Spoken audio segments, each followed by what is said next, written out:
Good evening, everyone. I am Chris, and once again, I'm joined with my good friend JXEditor to talk about Star Wars Andor. We're up to episode 8 now, Narkina 5, and yeah, we've got a lot to talk about on this one. I think this is the beginning of another 3-episode arc, and then the series is going to conclude with a 2-episode arc. And I think it's fair to say we're enjoying this series so far. We keep coming back each week, so it's doing something right. It's a very strange experience for me because I'm not like jumping for joy with this series. I'm not like declaring its name from a rooftop or anything. But I like the world building and it's interesting and it keeps bringing me back each week. And there's a lot going on in tonight's episode and we're going to talk about it. So before we do, let's get the socials out of the way. It feels like ages since I've been on one of these live streams. I think the last one was when we did Andor, wasn't it? I think that was the last one that I did. A day later, it's just schedules, and I didn't really feel up to it last night. So here you go, you're getting on Thursday. So I think it's probably fair to say that we might just switch to Thursdays now. I mean, I think Thursdays. I don't know if Thursdays always going to interrupt my D&D game now. So, I'm so sorry. Well, we get through it at a brisk pace anyway, don't we? There's not really. The first one we didn't. No, well, we often but go. We were also kind of catching up. Yeah. So it's a double whammy, isn't it? Do subscribe to the channel for more reviews and stuff when I can get live streams out. I lead a very busy life and I jump on here when I can. But I am going to be getting back into the weekly, hopefully weekly Tolkien content starting from next week. So stick around to the end of the video to find out what my next few videos are going to be.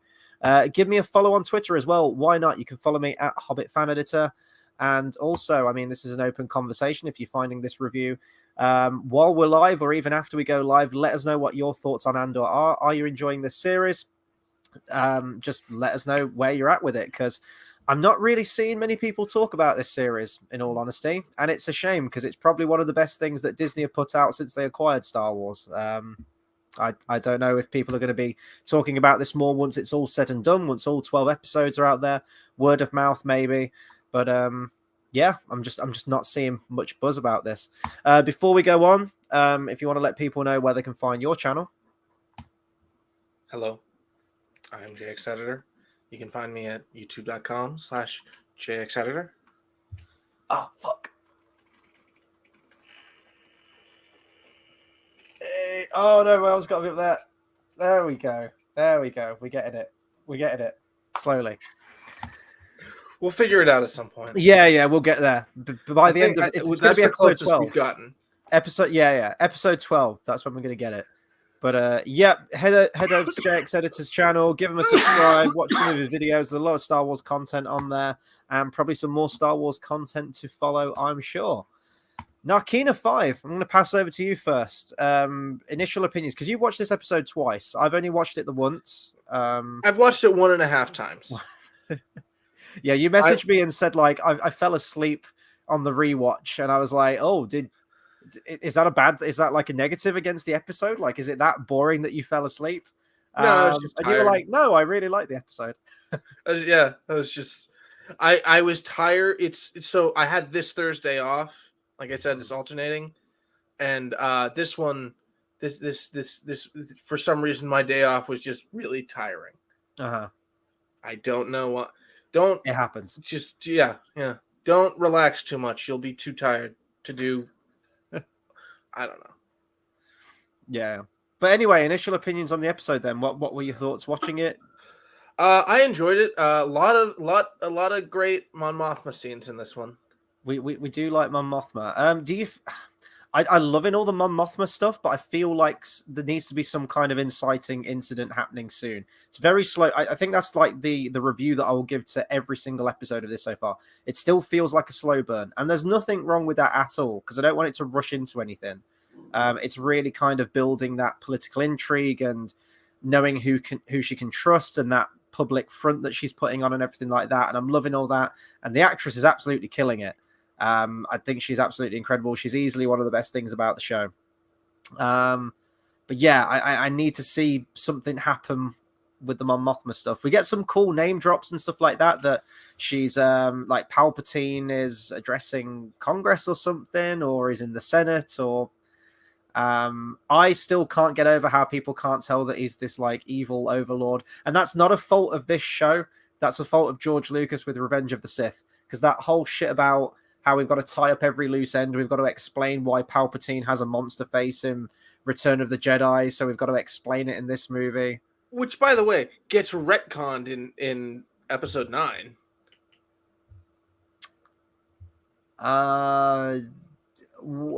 Explain.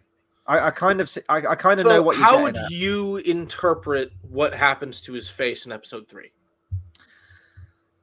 Okay, on initial watching, the lightning just gets deflected in his face and just burns and rips his face up, which I was even confused about at the time when I was really young watching it, because I was like, well, why didn't that happen to Luke? Yeah. So, and then you hear theories how, oh, is that really how Palpatine looks? He's like this horrible demon monster creature that kind of unearths and comes out once he wants to bring him out. And I was like, oh yeah, that's kind of cool. But yeah, that's kind so of that negated, is kind of that theory is confirmed, is essentially confirmed by Episode 9, because you've got regular Ian McDiarmid become really powerful, and then he looks like Monster Mash. Yeah, there's no face melting. So, and when we see lightning get deflected back in his face in Episode 9, it fucking murders him. It's gone.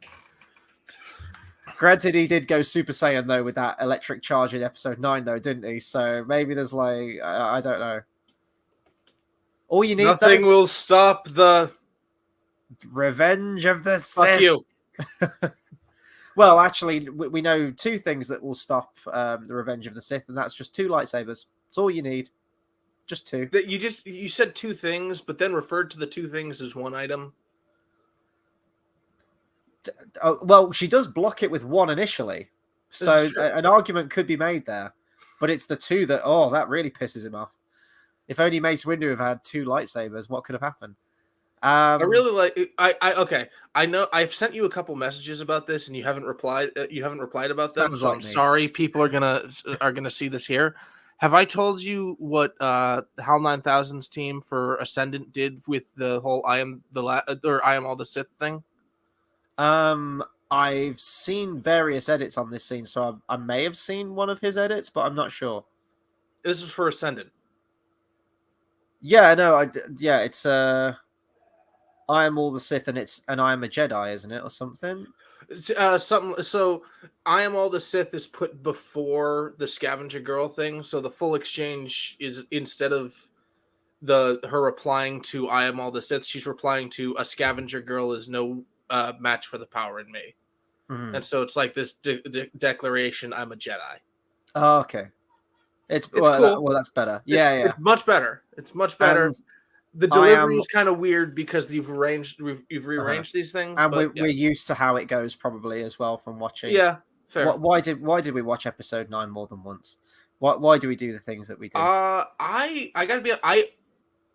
I don't think I have watched it a second time. I've watched it more times than you, I think. I think that's probably because I've watched more edits of it. Yeah. So I've watched like there's this edit called Duel of the Fates that's coming out. I watched another edit called Duel of the Fates, not related to this one, that has really inspired something I'm currently working on. Yeah, when that new Duel of the Fates edit comes out, we need to talk about that, because I'm from the description, I'm hyped. If it's done well, provided it's done well. And, based off of the trailer, it looks like it's being done well. Yeah. No, I'm excited for that one. And also, just going off on tangent again, I am all the Sith doesn't make any kind of grammatical sense. I was like, is he? I left the theater thinking like, so is he like Darth Bane? I am. Oh yeah, as all the Sith live in me. Yeah, I guess so. Because it actually from him. Yeah. So the end of this another tangent immediately a tangent from our tangent. The whole first 10 minutes of this has been a tangent about Episode 9. We will get back onto the episode in a minute. The Darth Bane trilogy, the Legends novels, it ends with him trying to take over the body of his apprentice, but the apprentice seems to win. However, throughout that entire book, he's had like this shake in his left hand, and at the end of the book, suddenly her left hand starts to shake, and it's implying some part of him is still alive in her. But what if just it's always been him? He's been transferring apprentice to apprentice up until Sheev. It's Which an is interesting kind theory. of what we thought was gonna. It's similar to like that whole entity thing we were talking about. Yeah, That you named Torvalum off of the Duel of the Fate script, even though it doesn't really make sense. well, Tor Valum's like this Sith Yoda, basically, isn't he, on Dagobah? Yeah. Who just gets fucking murdered straight away, and he's like, "Oh, I didn't see this coming." Which, frankly, is a much better like interpretation for Kylo Ren than we see in Rise of Skywalker. It just makes Tor Valum look really dumb because it's just like, how many Sith have you trained? Like, come on, at least 2? confirmed Plagueis. He's the master of nothing, but he was once called Tor Valum. Which would have completely fucked over the whole. Well, I think it is technically Legends anyway. I think that line was meant to be like why he was an exception from the rule of 2. Yeah. But again, then so like, what was this line from Darth Bane? When did it stop? And then Plagueis needed to go to Tor Valum. Mm-hmm. Yeah. Or was Plagueis just part of that line? And then he's like, I'm gonna go train from this guy. It's a creepy old guy. Yeah. Because dude, I'm pretty sure my master is trying to turn his midichlorians into maxichlorians. That's a thing. That is a thing. It's over 9,000. Even Tor Valum doesn't have a maxi midichlorian count that high.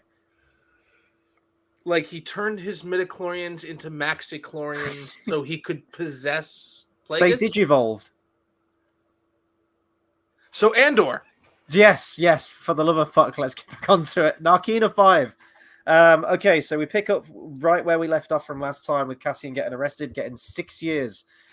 I've been in this fight since I was 6 years old. He's got a 6-year sentence. It follows him around like the plague, that number. Maybe that's what he meant. He'll get out in 6 years, and then he's like, this is the start of my life. I am 6 now. We're saying this before. Why am I like Werner Herzog a bit? The Empire corrects everything, or whatever he said. I don't even know what the fucking line is. Have you seen the video of him getting shot? No. There's just an interview with Werner Herzog in Germany. It's like, no one in Germany really cares about my films. And then you just hear this pop off camera. His shirt moves a little. It's like, what was that? Oh, and JX is gone. I'm sure he'll be back in a second. I want to hear more of that story about Werner Herzog getting shot. Didn't know about that. Anyway, Narkina 5. Cassian is imprisoned in this. It's kind of like Alcatraz, I guess you'd say. It's this like giant underwater prison thing that the Imperials have built. And that's kind of one thing that I'm loving about this show so far is just all of like the new locations. And so you disappeared right when you were explaining did you get shot as well? Is that what happened? No, it was, but yeah, Werner Herzog, real life Skyrim NPC. So was he okay? Like, well, clearly he was. But... well, here's how he gets shot. He's like, "What was that?" And then like hard cut to them like behind the fence. Like, I think someone like the guy who was interviewing was like, "I think someone's shooting at us." And then they're later in a hotel room, and he's lifting up his shirt, and he's bleeding in his chest. And they're like, "You've been shot, and you're bleeding." He's like, "It is not significant." What a fucking boss. Yeah, seriously. I love that guy. Speaking of being a boss, I learned something about whales today. You guys are about to learn something about whales. Congratulations. Whales as in the species or whales as in the country? Oh, God, no, not the country. Well, it's not a country. Well, I guess it is. Yes, it is. Yeah. So whales and dolphins, apparently their cells have like a high mutation rate. So they're very likely to get cancer. However, because of this high mutation rate, it's actually very unlikely that the cancer will kill them because their cancer will mutate, get cancer, and die. That's fucking they don't teach you that in school, do they? Yeah. No. I did not believe it. I Googled it. Jesus. Is it because like whale cells turn into maxichlorians and count? Andor. So the cancer fights the cancer. No, the cancer kills the cancer. Like essentially, Cancer, because the yeah. cancer needs to grow. Because the cancer itself is kind of like a living organism, and like a tumor. And so, as that's growing to become a problem for the whale, it has time to grow its own cancer for that to become big enough for it.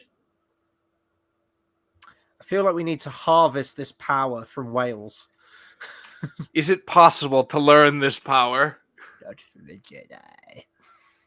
Except the thing is, then we just all be like Deadpool, just walking around, getting cancer, and then surviving it.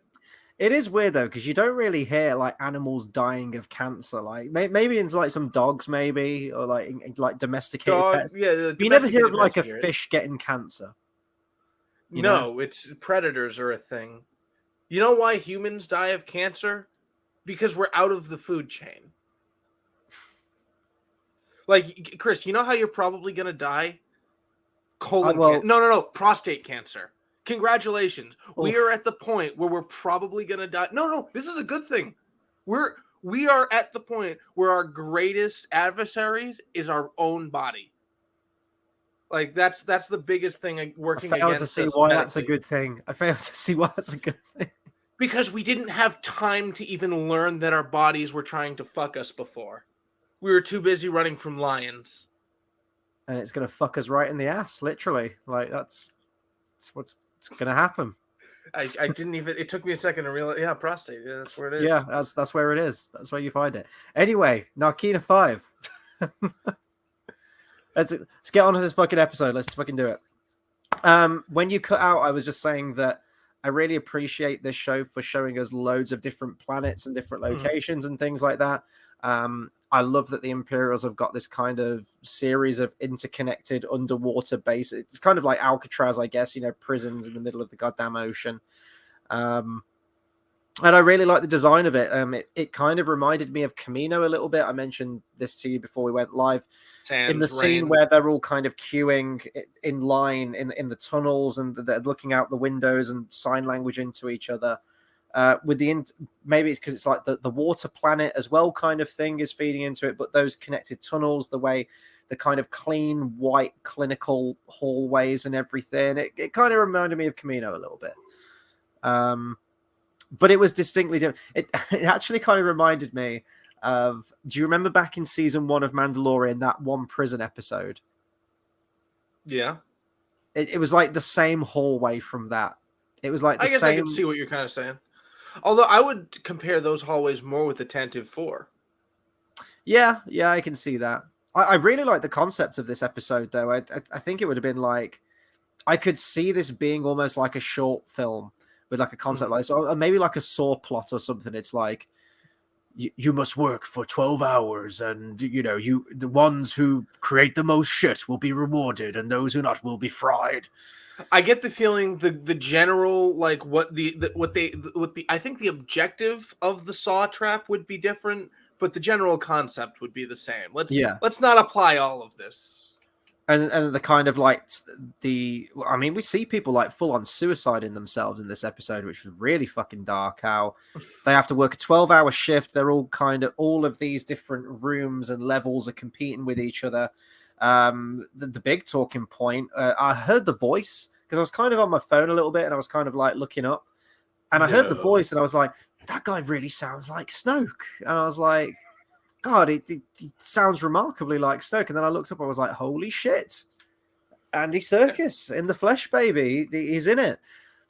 You and I had a fun exchange about this on Facebook. Is this where I said like they've just wasted the character? No, I don't think they did, because Andy Serkis, if properly use Andy Serkis, it's mocap. So they can still use him for plenty of things. I just not a deep-voiced tyrant.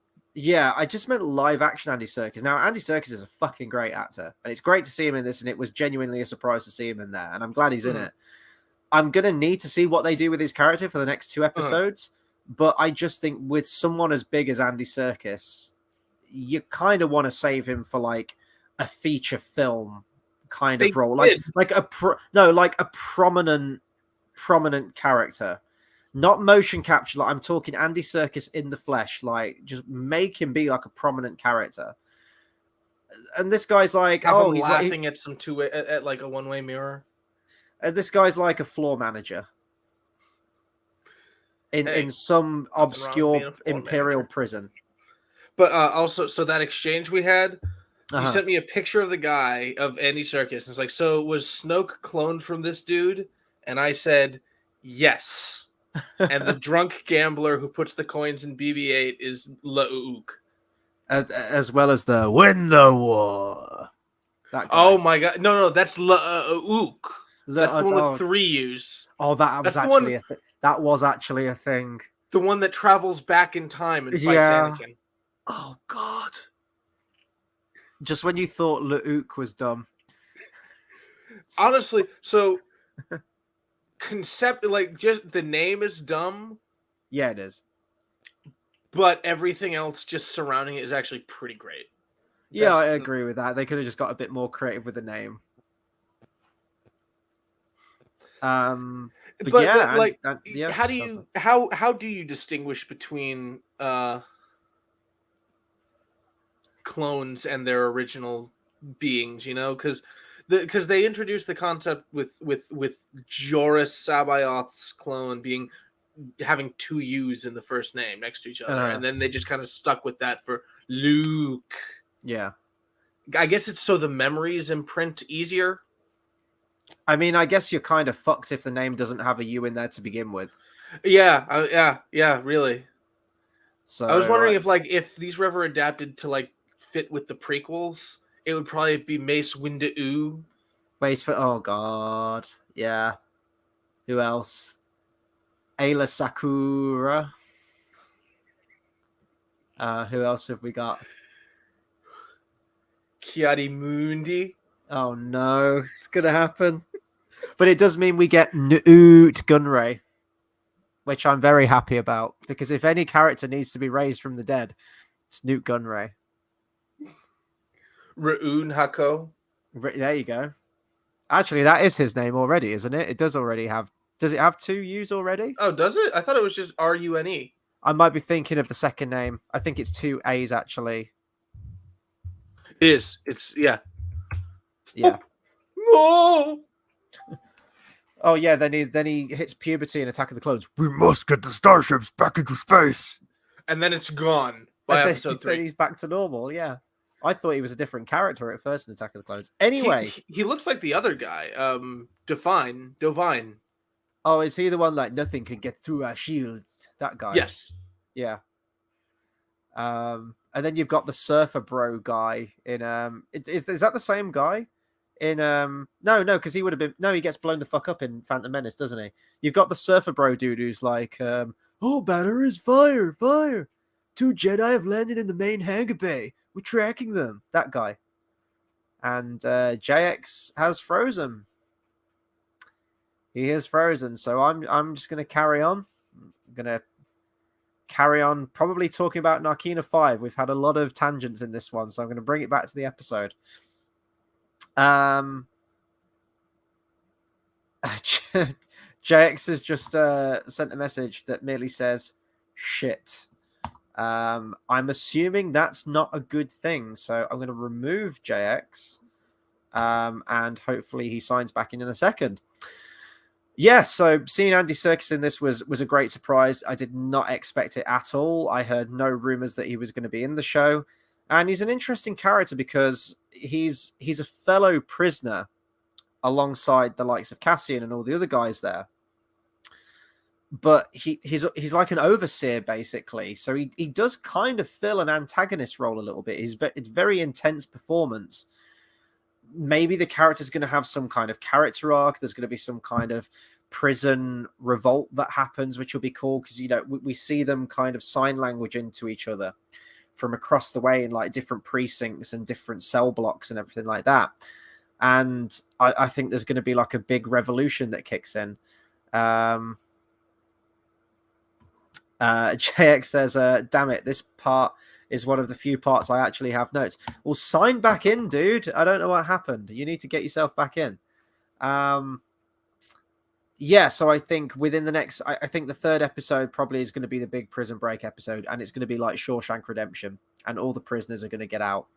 Maybe, unless all the Imperials get them at the last second and just obliterate them all. But I like to think that Andy Serkis's character is going to have is going to have some kind of character arc and kind of side with them by the end of it.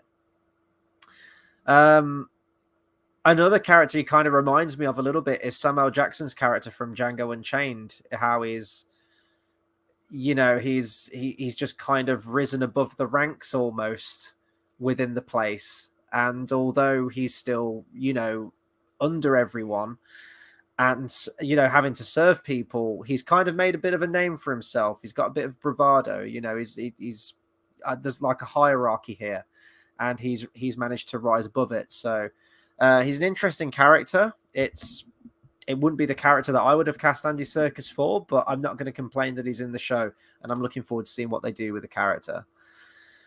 The cell block and everything, as I mentioned, it's a really cool idea. I could see this being like a really interesting short story idea with the floor that gets electrocuted, and he's back. There we go. The open cell doors with it's like don't touch the lava that you used to play as a kid. It's just you got 7 seconds to get back to your cell. And I don't know why Cassian just takes so fucking long when he sees the white lights flash, and he's just like, I'm just going to stand. He just got fed the information. He knows exactly what's going to happen. And maybe for like cinematic urgency, he just waits till the last second before diving into his cell. But yeah, as I mentioned, you got people suiciding themselves, and he's just going to be cooking there. I did expect to see like all smoke come like up from the body or like set on fire. That'll be for the edit. Yeah, like the Green Mile or something. Like, he's frying now. He's frying now. Just like Sam Rockwell going nuts in a jail cell. Just like add a slight buzz, a subtle buzz to just the ambience. Because they mentioned that, this is going to smell horrible. Like he's going to be smelling all night now.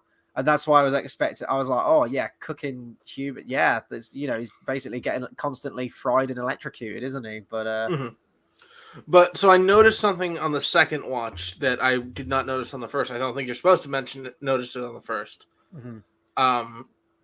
The guards of the prison seem to have the same competitive mentality as the prisoners. Oh, okay. Yeah, when Cassian's first walking in and he's walking through the checkpoint, there's like an exchange about one of the guys being late and so on, and it like watching it again with the context of how that prison is run, mm-hmm. It's suddenly like, oh, you guys too.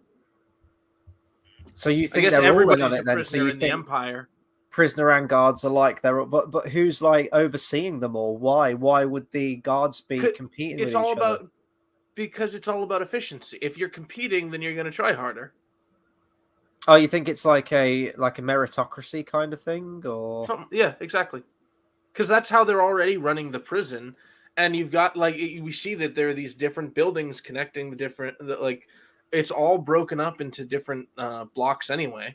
Like it's like he says, you work for this table, you compete with the other tables, I compete with the other rooms.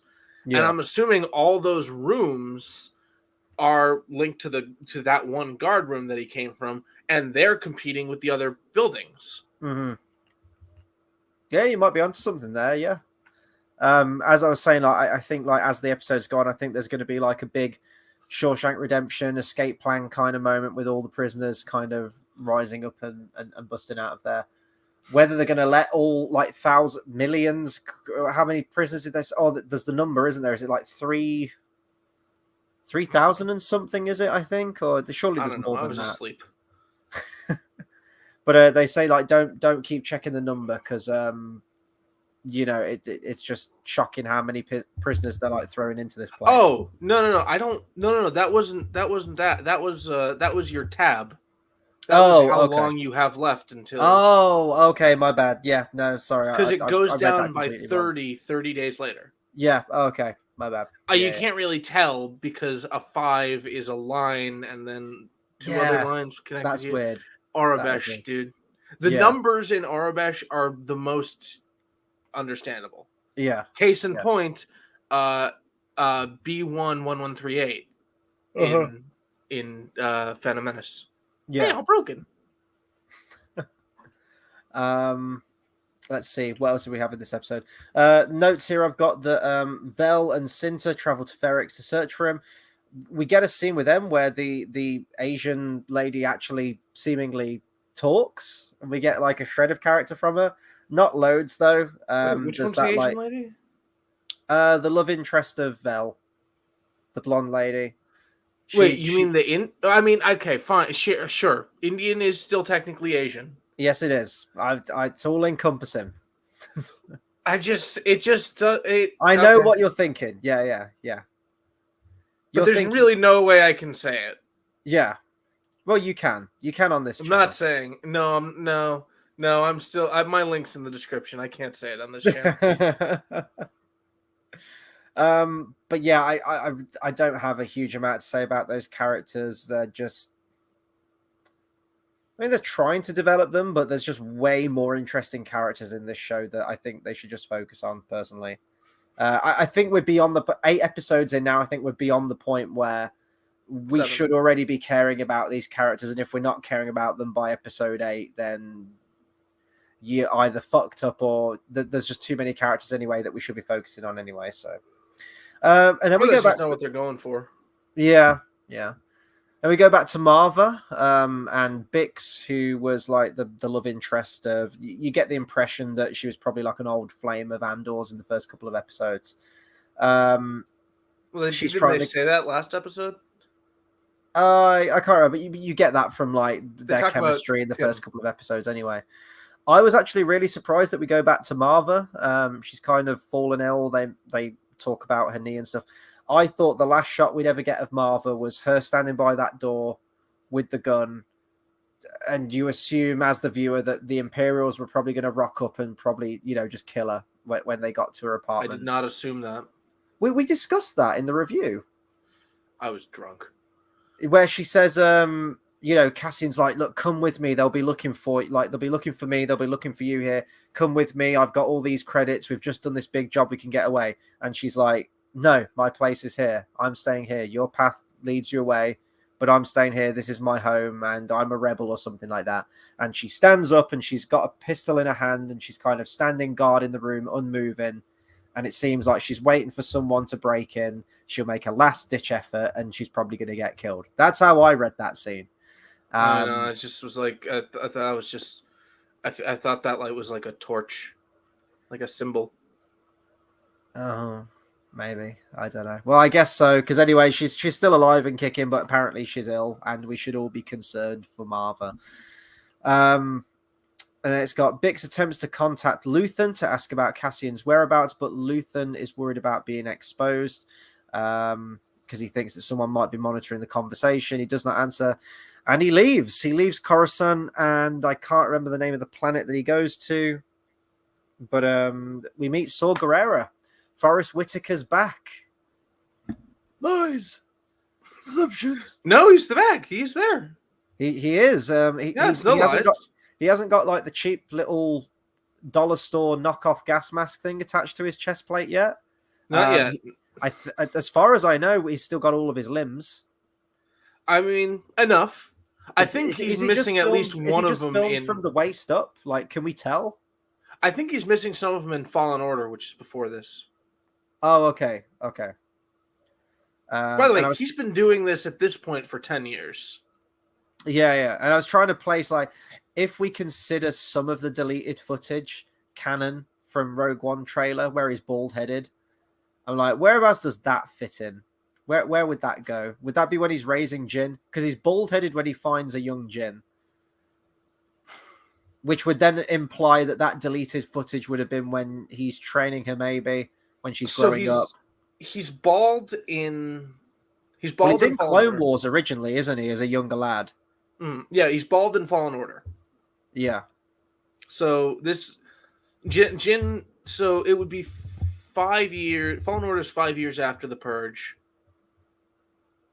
And I didn't read the book that went with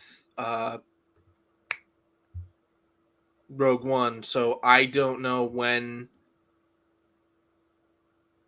the opening scene takes place. Isn't Saw Gerrera like really young in Clone Wars though? Did they like fuck up the ages?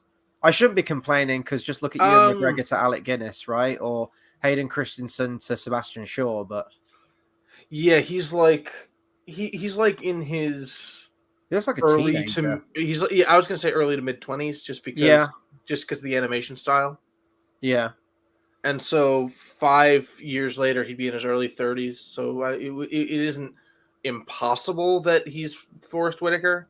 Mm, It is a bit of a leap, though. yeah. It was cool seeing him back. I like that we get more Saw Gerrera. He was first and foremost, Forrest Whitaker is a fantastic actor. He's genuinely a phenomenal actor. And I felt like we didn't really get. I don't know if we got enough of him in Rogue One, but the character just seemed a bit off. He's funny, he's quotable, he's memeable, but yeah, I really hope we get the origin story. I really do. Season 2, that's what I'm hoping. Fingers crossed. But it seems like we get the impression that he's an extremist. Well, we get told directly by Mon Mothma in Rogue One that he's an extremist and that he's like an outlier rebel. Like he's so extreme that even the Rebel Alliance are kind of like scared by him. He's this crazy hermit guy that's doing his own thing, and we still kind of get that impression with him here. He's respected in the Alliance and he can clearly get shit done. But I like that Luthen's like, look, we want you on our side. I want to put you in contact with this other rebel officer. And then Saw Gerrera kind of goes on this monologue saying all of these other sort of prolific Rebel Alliance fighters, they're all in it for different reasons. And I really like that we're seeing all those different layers to it. Stupid. Because he's got the same voice as well. It's great. But yeah, not as like unhinged. Yeah. But not with this show, and this is why I like it. Not everything's black and white anymore. It's not like, oh, all the rebels are good, all the Imperials are bad. Yeah, the Imperials are bad, but this kind of highlights, well, they're all human too, and they've been brought into this fight or these positions for all different reasons. Especially when we get to like Cyril, for example. We'll get onto him in a second, and Miro. But I really liked that. I really appreciated that monologue from Saw Gerrera because it's like, yeah, you've got all these Rebel Alliance fighters, which I guess are all in it for the greater good and want to see a change. But some of them are kind of in it for their own ends as well. And Saw Gerrera mentions that he's the only one with true spirit. I forgot what the quote is he says, but he's like, I'm the only one who's legit. Mm-hmm. My heart's dedicated to this cause. And it's a no sell. So I think we end the episode, well, that plot arc with Luthen leaving, doesn't he? I think he leaves the planet straight after that. One thing I wanted to mention when we cut to Saw Gerrera, and it's the background of this. I don't know the guy's name because I can't remember the visual dictionary. This guy, the guy who looks like, what does he look like? It reminds me of some kind of like horror character or something. Something from. He's on the cover of some comics, like post A New Hope. He's great. He's great, and he survived. You see him like throwing people out of the cave in Rogue One, like making sure people get to safety. He probably died. I would assume he died. Well, he survived. He survives Rogue One. Oh, does he? Yeah, he's in comics. Oh, sweet. Okay, that makes me happy. I don't know the character's name, his or her name. I'm assuming it's a him. He tries to like detonate bombs at, I think, like volcanoes on this one Imperial world that's like developing like resources and stuff for Imperial stuff. So he's like, if we detonate these bombs, essentially Leia's like, if we detonate these bombs like this, it'll destroy the cities or like the Imperial facilities. Oh, he's like, if we detonate them like this, it'll destroy the entire planet. Oh, he's not creating Mount Doom, is he, and creating the land of Mordor by activating a volcano. No. He's just trying to destroy this one planet. Which, by the way, you know those red guys with the masks in the background of Rogue One? Yes, yeah, like the religious ones, like the pilgrims or something. Yeah.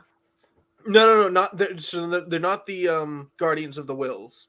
Oh, okay. They're these like completely different guys in these red robes with these weird masks, I and think their I know what whole you're talking about. thing is like they can like sense through the Force an upcoming disaster, and they Mm, like drink the energy of it, and so that's why they were on Jeddah. right. I guess they were trying to get to Alderaan, and then they saw like they felt that that that no, not Napoleon. That guy. That guy. Yeah. That guy was going to destroy this planet, and so they're like, "Let's go wait on the planet for him to destroy it." And That's then, such a weird race of creatures. yeah, and then Leia is just They're like, like lemmings. "Your enemy, you truly lose to your enemy when you become them." And he's like, "You've taught me an important lesson today, Leia." And then the monk guy, it just cuts back to the monk guy. It's like, "Oh man, I thought this place was going to be destroyed."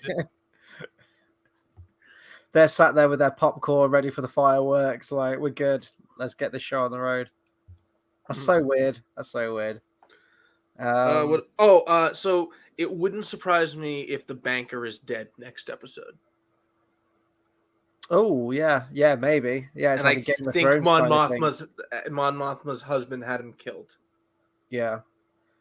I really want to know. What we get a little bit about how they got together. We know that Mon Mothma, I think he says, was a senator when she was 16. When she was 16 years old. And they were married at 15. And So then that one guy was just like, to each planet their own customs, which is so I did hear like, that. I think that's fucked up. I did hear that right then, because I was going to mention that. I was like, did they say that they got married a year before that? I caught the sentence, but I thought, no, surely not. They're going to do that. But yeah. You're British. You shouldn't What have does a that problem mean? The royal family. What about them? Y'all were like marrying at like 12. Oh, yeah, they were back in the day. Yeah, they didn't give a shit, did they? Actually, I think I heard like so. I was watching. So I don't like casually watch anime, but I'll sometimes watch an anime. And I was Yeah. watching this one. It was like these students are really hypersexualized, and how old are they? Like the characters are 15, and I find out, oh, the age of consent is 14 in Japan. Great, love that. It's anime. Hey, I know, but why are you acting surprised that this is because an they anime? talk about so often that they were 15, and I'm like, why are we still talking about this? I'm here for the food. This is why I don't watch anime, because it's fucking weird. I was on like a cooking kick, because this was during COVID, and so my girlfriend was just like, we got to watch this. We got to watch this one anime. I was like, okay, and I got to be honest, I looked up some recipes after. They were not as good as in the show. Yeah. My clothes did not explode off my body. It was so good. For those who don't know, this is a show called Food War. I think it's on Netflix. I was going to ask which anime was this. I've never heard of that, to be honest. But the original creator, I think, before this made hentai,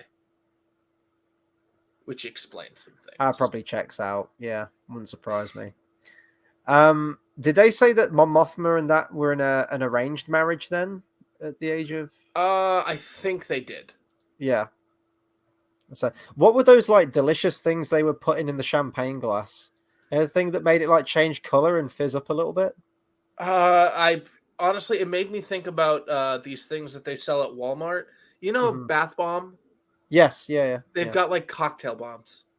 Oh, okay. I didn't know they did this. But doesn't the daughter say like, "Oh, they taste horrible," or they make the drink taste horrible, and they say like, "Yeah, that's the point." Yeah, no, it's.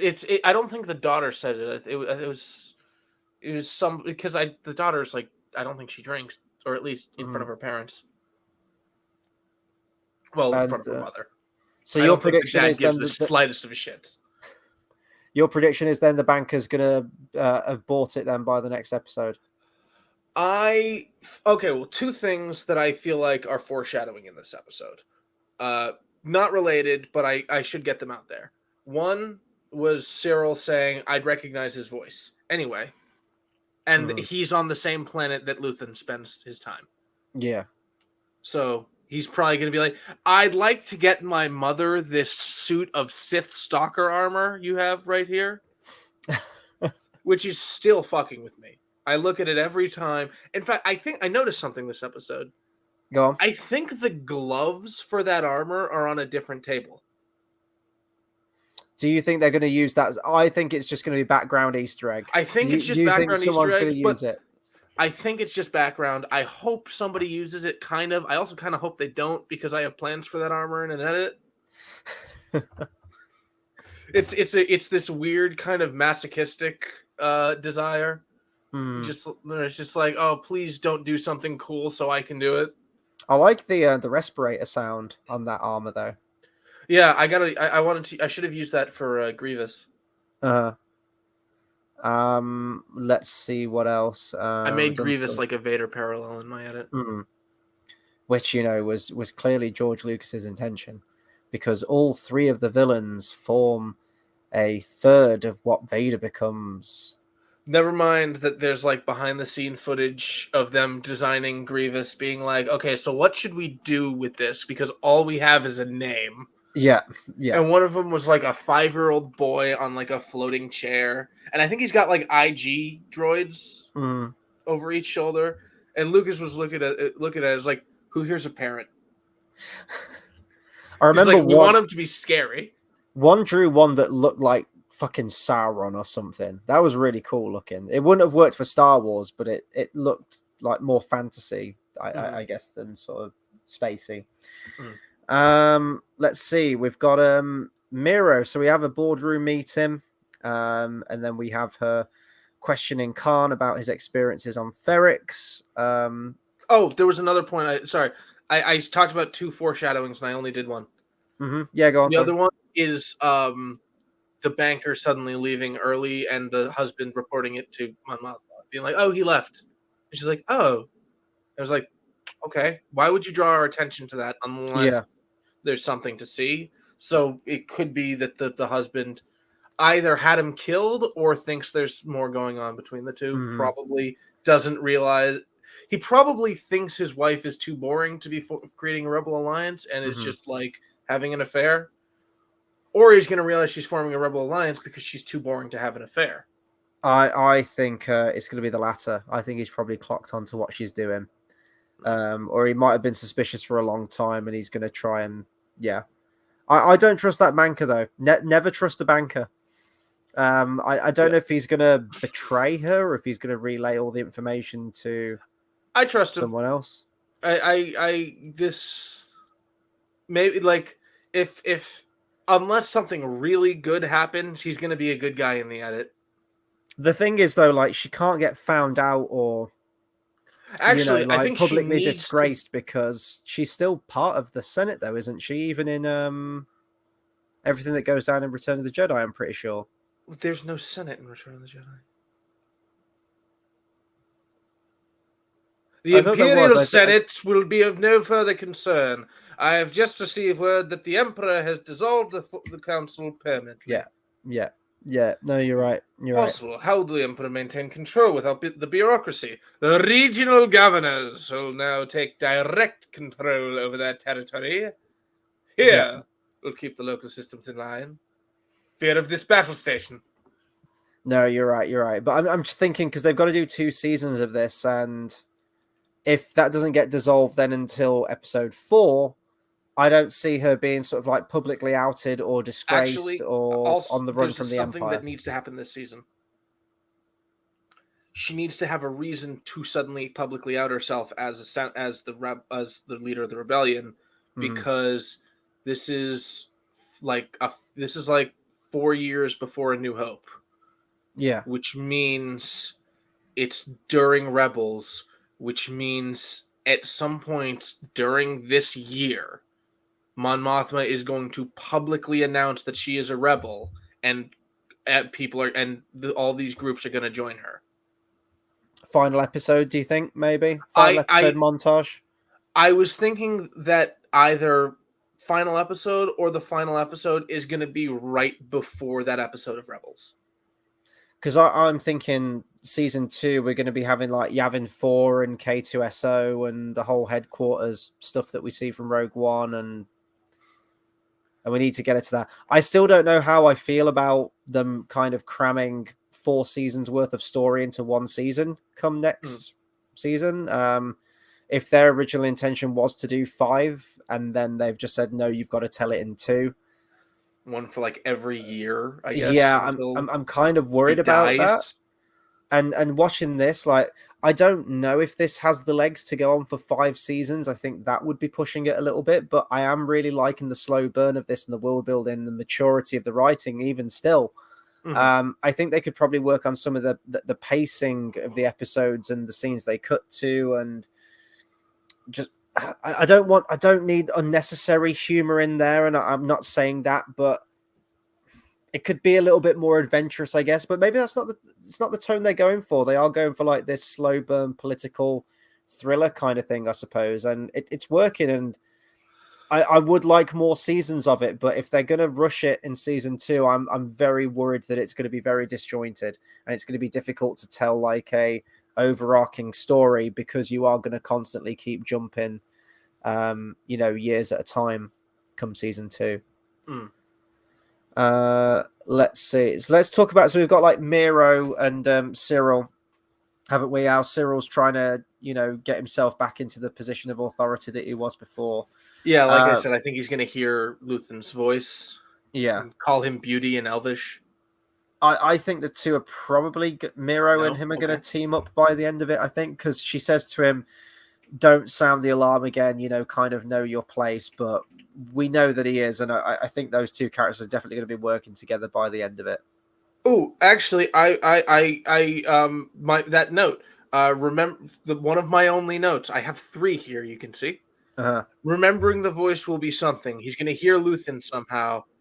Then he'll raise it. Then, when he does, he'll raise the alarm, and it won't be her he speaks to. It was okay. He's going to go out on his own. Yeah, that could work. Hi, hey, Nikki.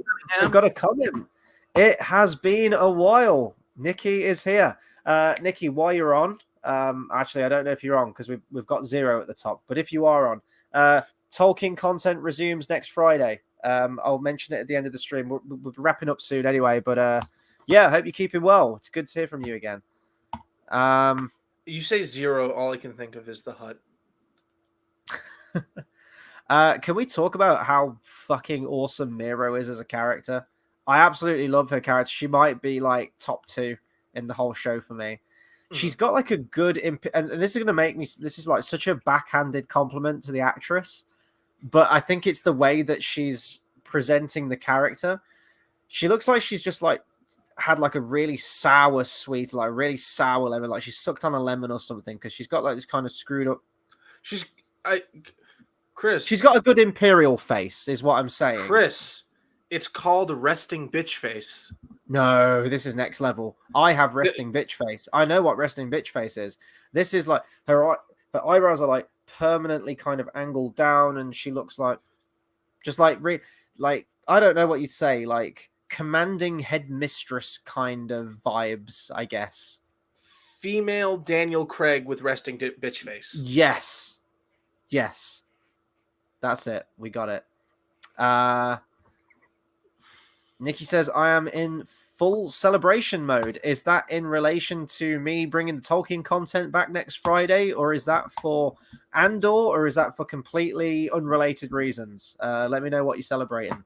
I don't have a drink, so if we're toasting something... Oh, boo, Daniel Craig, boo. Yeah, I kind of agree with that. I must admit. I mean, he's fine. It kind of depends on the movie. Does it though? Have you seen Cowboys and Aliens? I have not, and I never wish to. Then we'll talk. Why? What's wrong with Cowboys? No, in all honesty, like, do you hate Harrison Ford? No, a Western sci-fi. I hate Daniel Craig in the Bond films. You hate him in most of the Bond films.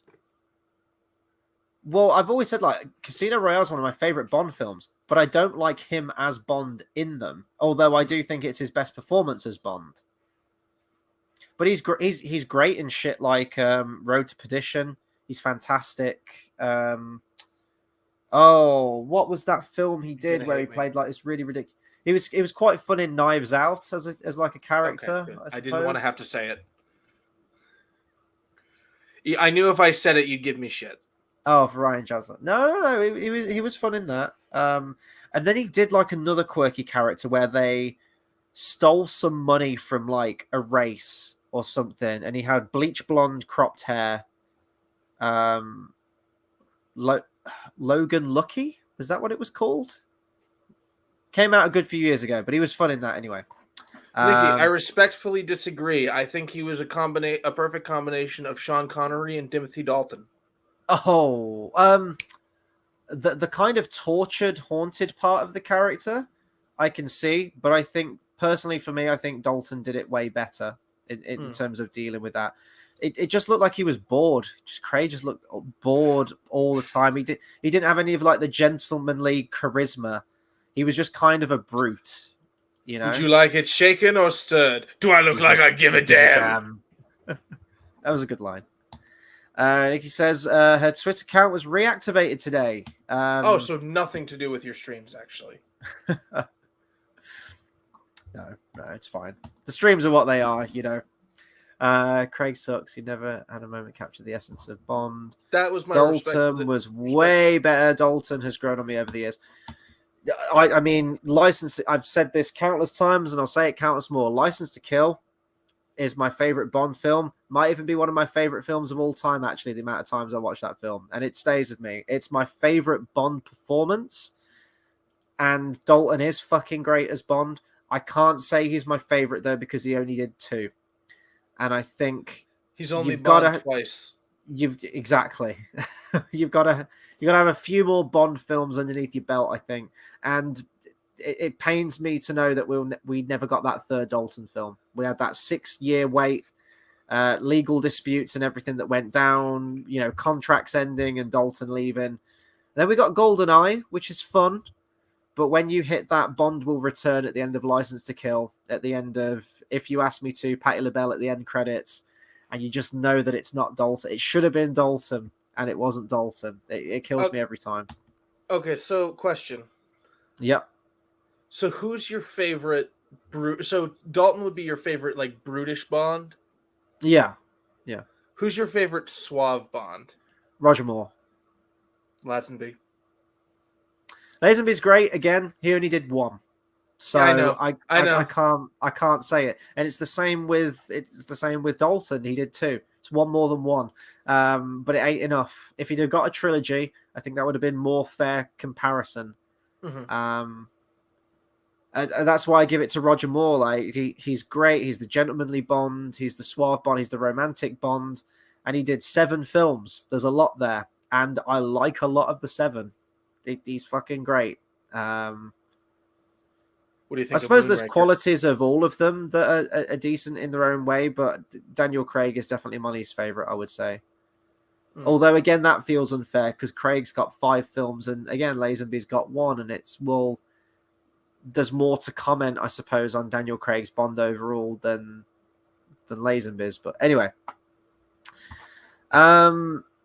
we have the interrogation scene at the end. I like that scene where Miro's like, no, leave him in the room for a second because I wanted to see him when she comes in.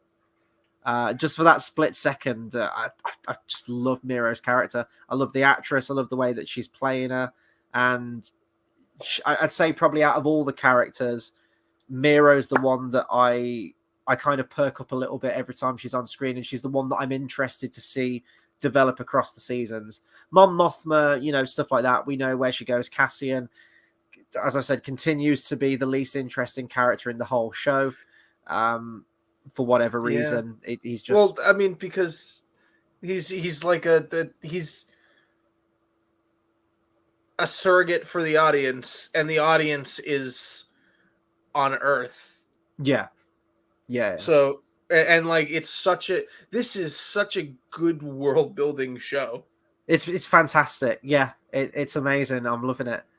And that's why that's the stuff. Go on. I was just to say that's the stuff that I'm latching on to. It's And it kind of occurred to me when I was watching this episode today in the prison. It's like, I could do 5 seasons. I don't know if I could do 5 seasons, but I could certainly do 3 or 4, maybe. I think 5 would be pushing it. The world building in, like, you can, like, I hear all the time, oh, Clone Wars, it's, it's a kid show with a murder and slavery and beheadings. Yes, it is, actually. And nothing screams that this is a kid show more than the world building we get in Clone Wars. Mm-hmm. But fucking Jogan fruit. I don't ever want to see a Jogan fruit again, and they put it in Book of Boba Fett twice. Oh, but this show actually feels like it's made by adults who can write, and it's mature, and it's a slow burn, and I like it. It feels different. You've got the Mario Kart race. You've got R2 and 3PO going to the spa, and you've got Zeb and what's the kid's name? Ezra, like, going out shopping so they become better friends. Uh-huh. All of these highlight Jogan fruit.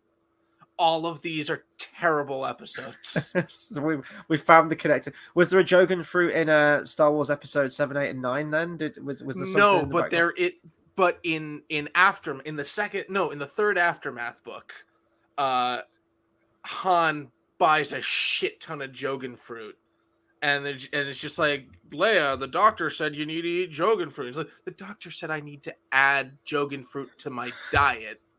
I'm not eating a box of Jogan fruit. And then later, like, they're like visiting his house, and he's like, here, have some Jogan fruit. I overbought, so please just take it. And then later, Mon Mothma is going to this planet with these really strict import-export rules, because they specifically pertain to organic plants, because they grow most of the food for the galaxy. And so bringing in a plant that isn't authorized could really fuck up their infrastructure and ecosystem. Yeah. And Mon Mothma and that's where the new Senate is after the attack on Chandrila. So they're going there to vote on if they should attack Jakku. And Mon Mothma is like, uh-oh, I've got this fruit. And it's not a Jogan fruit. And she saves the day with a fruit that isn't a fucking Jogan fruit. Is this, have we found the secret as to how Palpatine survived? He just ate a shit ton of Jogan fruit. He's like, guys, I ate so much Jogan fruit, it rejuvenated me back to life. Look at this heavenly complexion. I just Jogan fruit, man. Jogan fruit. Where is Jogan, I wonder? Jogan? Or Yogan? Who knows? Maybe. Nikki says Andor is actually good. I've given up on Star Wars. Might have to give it a fair shake. Nikki, we sound very similar in our takes on things. I said the same thing. Like, I watched Book of Boba Fett. That was the straw that broke the camel's back. I mean, the camel's back was already broken in like 5 places before that point anyway. But Kenobi, I just completely stayed away from. I watched reviews on it, so I knew exactly what happened, and it just looked fucking terrible and contradicted the canon and everything. I was just done. And the only reason that I was curious about watching Andor was because I actually can kind of tolerate Rogue One. I loved Rogue One at the time. My reviews kind of like dipped on it a little bit over the years, but it's very watchable. The same problems as Phantom Menace. Yeah, Rogue One's very watchable though. Certainly out of the Disney Star Wars, it's the one that I can actually watch without vomiting blood. Like, it's fine. I can watch it, and there's actually bits that I outright love and I think are fantastically well done.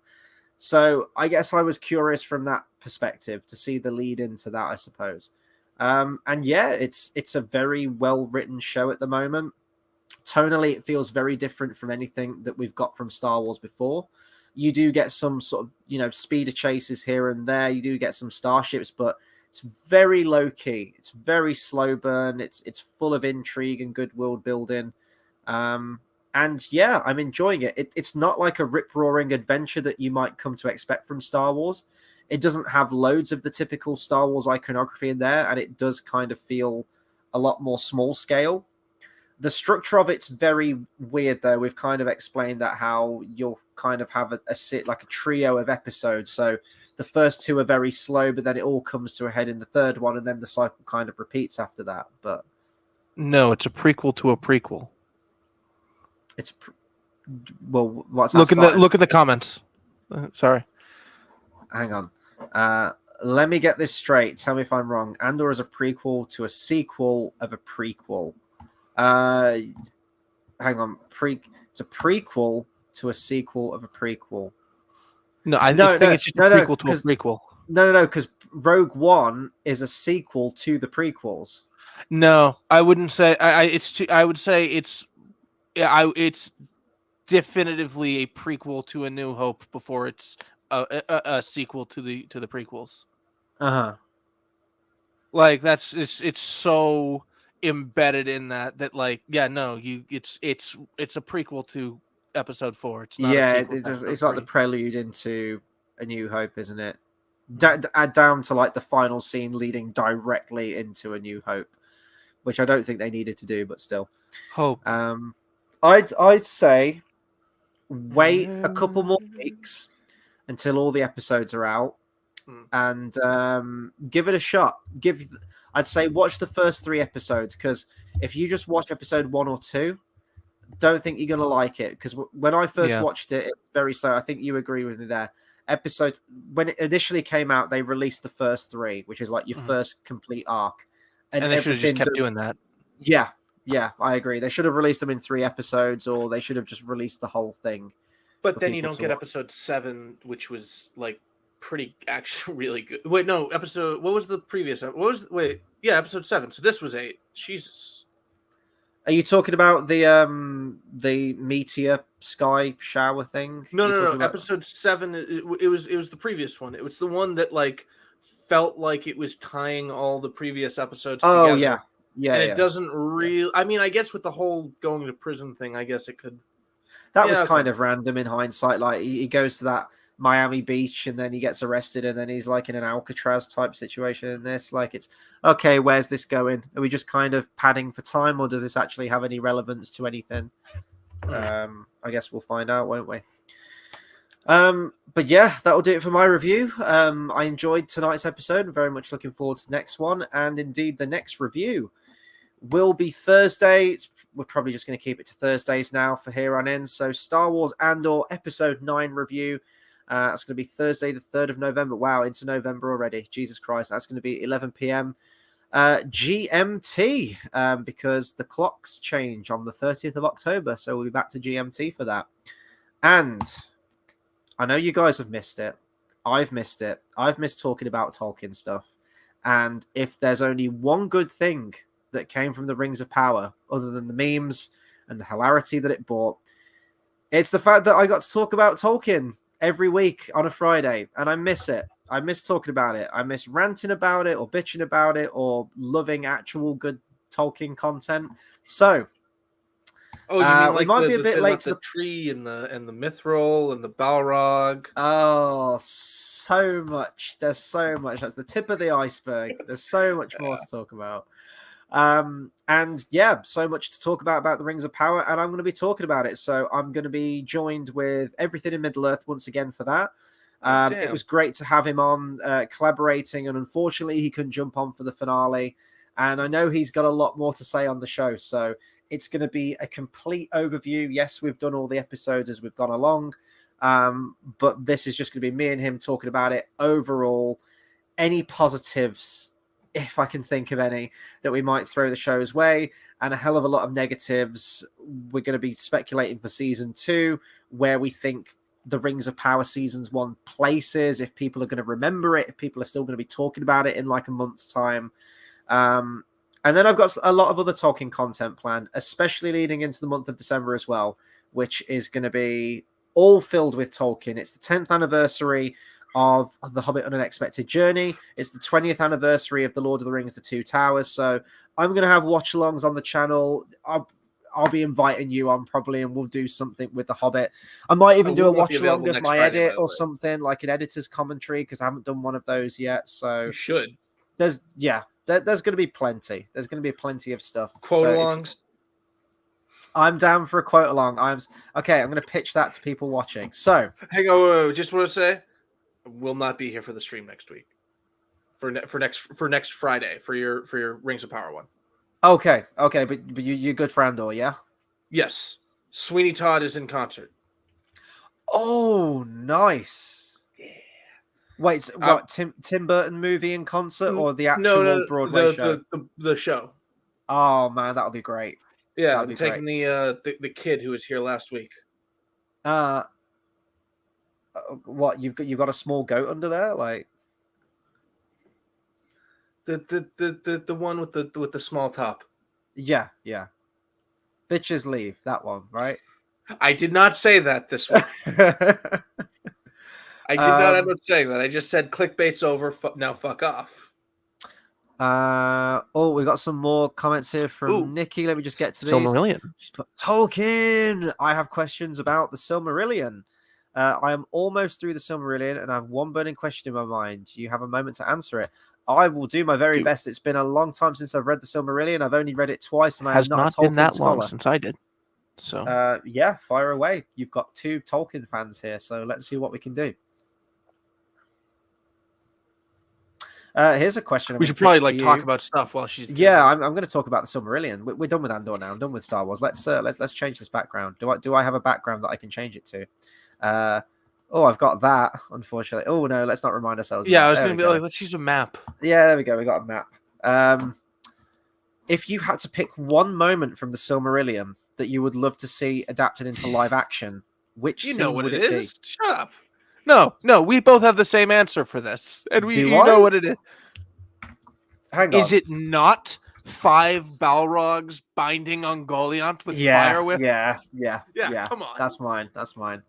It was a toss up between that and Fingolfin versus Morgoth. Fair, that would be pretty cool. That would be because I love how he goes up to the door. He calls him out to single combat, and all the orcs are like, "You're gonna go out there and fight him?" And to save face, he goes out there, and just that line, it's like a short sentence. It's like, "And Morgoth came," and I'm like, "Oh shit, you're about to get fucked up, my dude."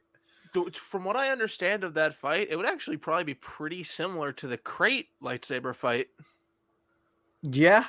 Like the avoiding, the nimbleness, the elves, the very first elves, the ones that never try. I'm actually reading the comment now. I'm not trapped. Okay, hang on. Here we go.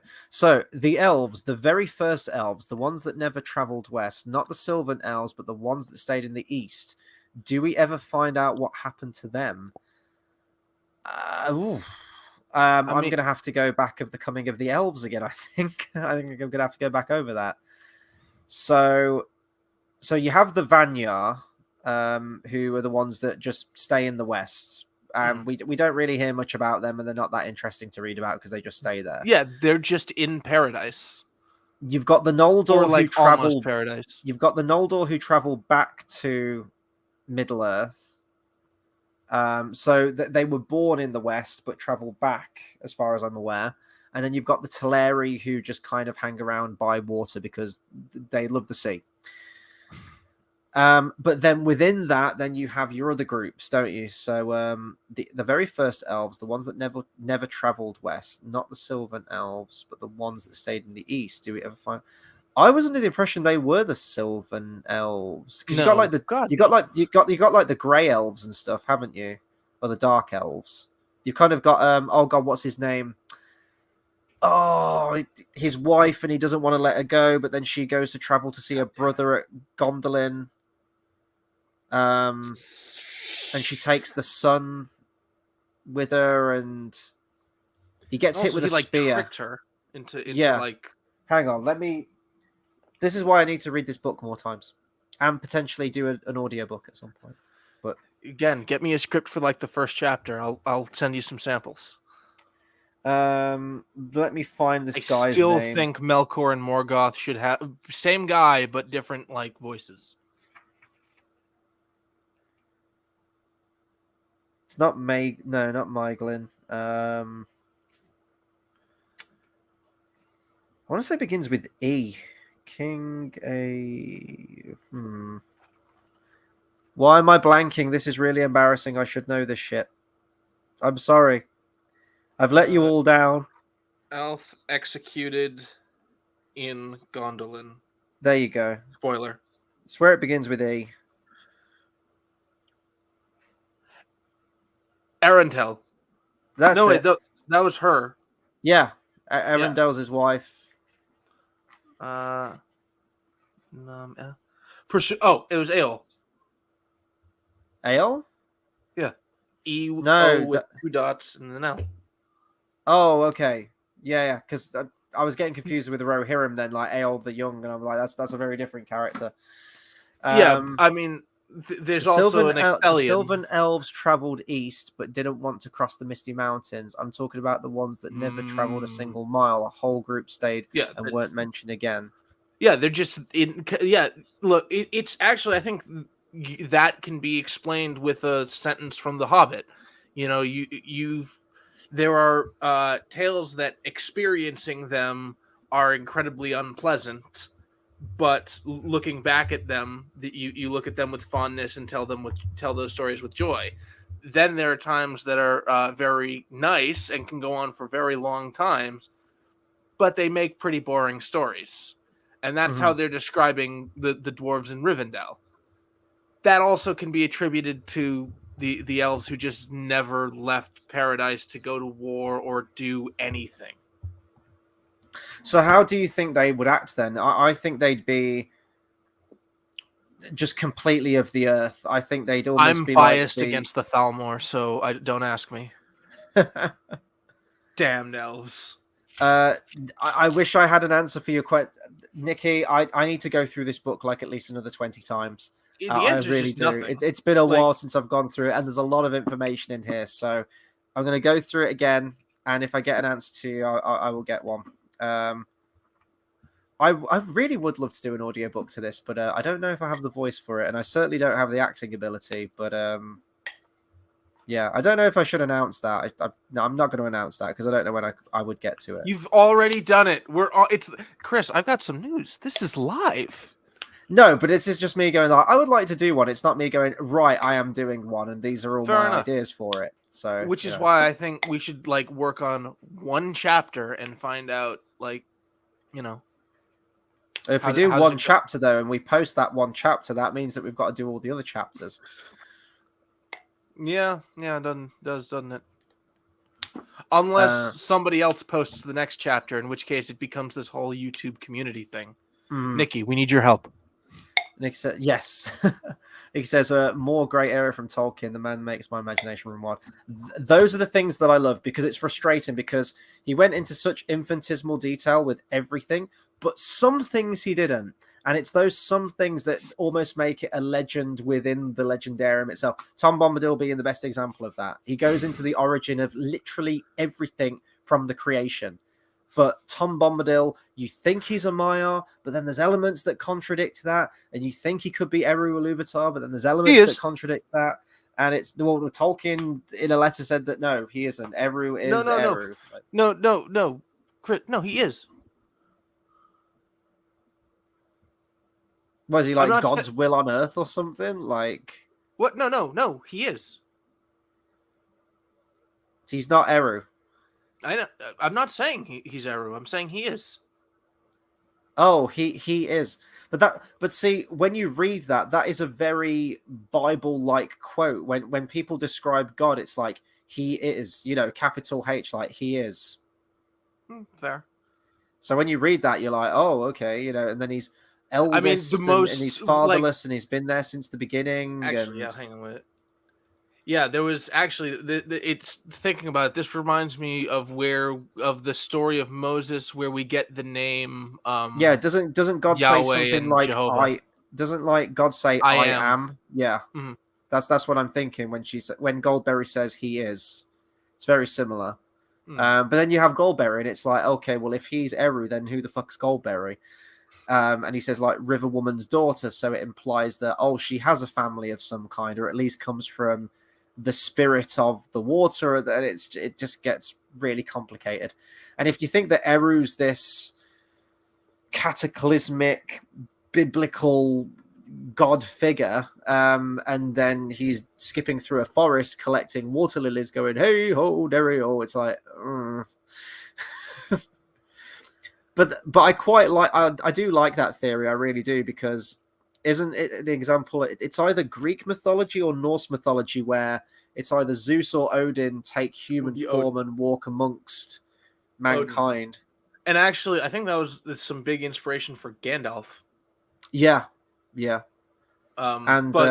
Speaking of that, at the very end of Return of the King as well, because Tom Bombadil randomly comes into it, doesn't he, in the old forest? You have the House of Tom Bombadil. He rescues them from the Barrow Wights. And then he's next mentioned at the count. Yeah. And then he's next mentioned at the Council of Elrond, where they're like, well, why can't we just give the ring to Tom Bombadil? Will he do it? And then Gandalf's like, oh, no. He seems to have power over the ring. And it's like, it's more accurate to say the ring has no power over him. And it's just like, oh, he'd forget about it, or he'd drop it, and, it's just bullshit excuses. But also, then the last mention that we get of him is that the old forest, he'd lose. Yeah. And then the last mention we get of him is once the quest is fulfilled, the ring's destroyed, and Gandalf rides to go and have a conversation with Tom Bombadil. Once all's said and done. And it's like, when his task is done, he goes to consult with the Maker. And the Maker says, congratulations, Gandalf. Get yourself into the West. You've earned yourself a retirement. That's how I've always looked at it. But then Tolkien's like, yeah, no, he's not Eru. And I'm like, oh. Okay. I mean, he could be like the Holy Spirit in that, in the sense that, like, yeah, he is Eru, but he's not Eru.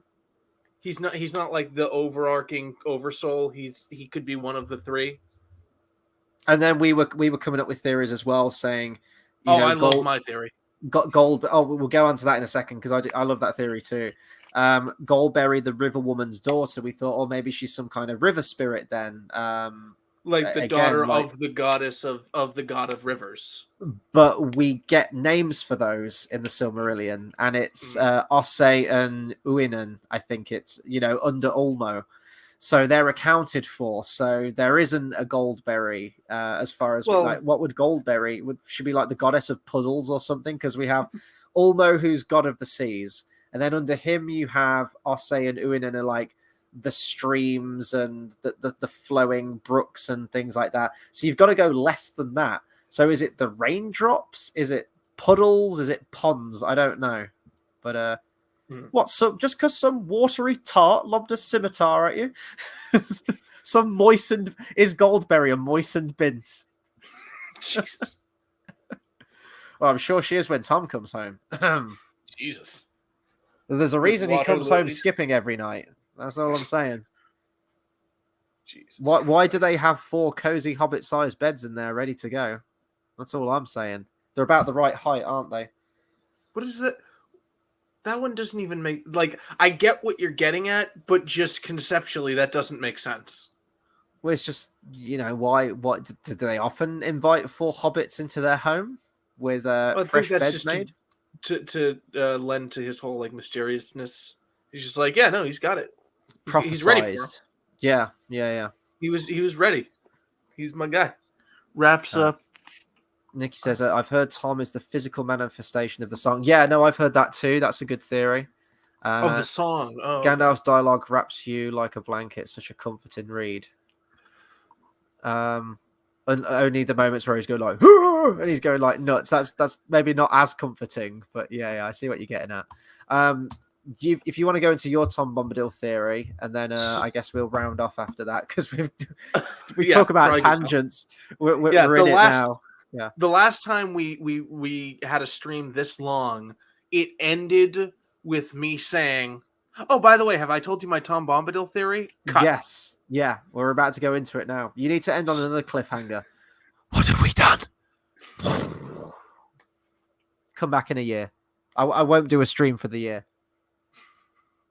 Please don't ever do that. Don't ever base a decision off of the end of Desolation of Smaug. Smaug. Yeah. Anyway, Tom Bombadil theory. Come on. Right. Come So on. there's this common theory that Tom Bombadil is essentially the antithesis of Ungoliant. Ungoliant being the spider lady who's like the mother of all the evil spiders throughout the world, like Shelob and the Mirkwood, and in the north. Manifestation of actual darkness in the void. Yeah. Yeah, literally just this personification of darkness in the form of a spider. And she went around, and so like I said, she went around. She's like the mother of all spiders at this point. Mm-hmm. And there's this prevailing theory that Tom is the opposite of this, the antithesis. He's just light and goodness and innocence personified. Mm-hmm.